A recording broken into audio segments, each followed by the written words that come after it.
Hello, this is Compound Interest Stock Guy, and in this video I'm going to talk about Aurora Cannabis Financials, so stay tuned. If you're new to the channel, please subscribe, hit the bell down below so you're notified when I upload a video. Please give me a thumbs up, I do truly appreciate it. Helps with the algorithm so more people can see my video. I also want to disclose I'm not a financial advisor, this is just for entertainment information purposes. Do not buy or sell based on anything I talk about in this video. Buy or sell after research, due diligence, and you like the investments you're pursuing. So Aurora, they announced previous that they had revenue guidance of 100 million to 107 million, okay? So that was their guidance, all right? Now, what did they do? They ended up doing 94 million, I believe, and for the year, for a full year, it was 274 million for 2019. So it was a big increase from the year prior, so I give them props for that. That's good. As far as their financials for this quarter, it wasn't as good as I was expecting. I was expecting that they could actually even beat 100 to 107 million, because I would think that they would want to lowball their estimations and then they could do higher, but that isn't what they did. So you know, that's just the way things go. Now they say an EBITDA loss of $11 million. Now operations said they were around, I think it was like a $30 million loss, maybe 29 million on cannabis ranking, new cannabis ventures, and where you get to see the cannabis ranking. So that's the dealio with Aurora Cannabis, their financials. It was an annual report, so it wasn't a quarterly report. So I don't know how new cannabis ventures, they can get the details on what the operational income is, but maybe they added it all together, and that was it. What it was I believe minus 30 million for the quarter.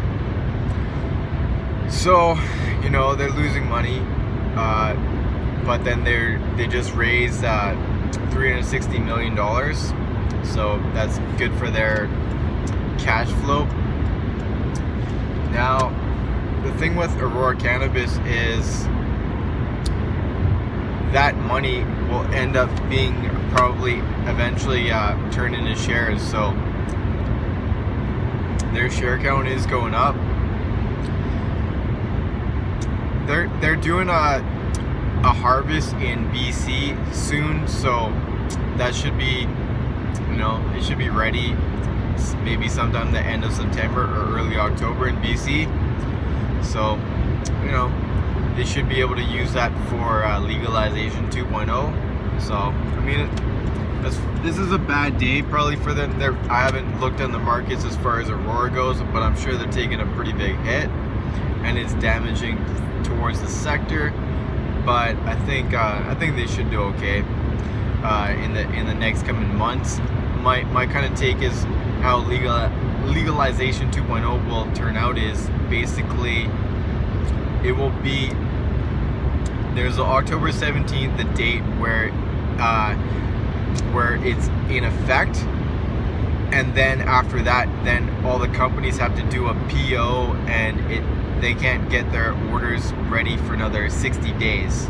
So 60 days will be around December 15th, December 17th. So that's when the products, the companies that are the fastest for their products, that they'll be able to you know, send out their products towards the provinces come like around that time. But it may take a couple of days or weeks depending on where they're sending it. Say if a company's sending it from Ontario all the way to BC, it may take a little bit of time. It may take a week or so. So a lot of the products, it'll be very limited supply coming in end of December. But I think that'll be kind of the selling the news thing, right? So last year everybody should have been selling when legalization was legal come October 17th. But this year it seems that it'll be December 15th to 25th or whatever when people should be selling on the news. So that's my take on how things are gonna turn out.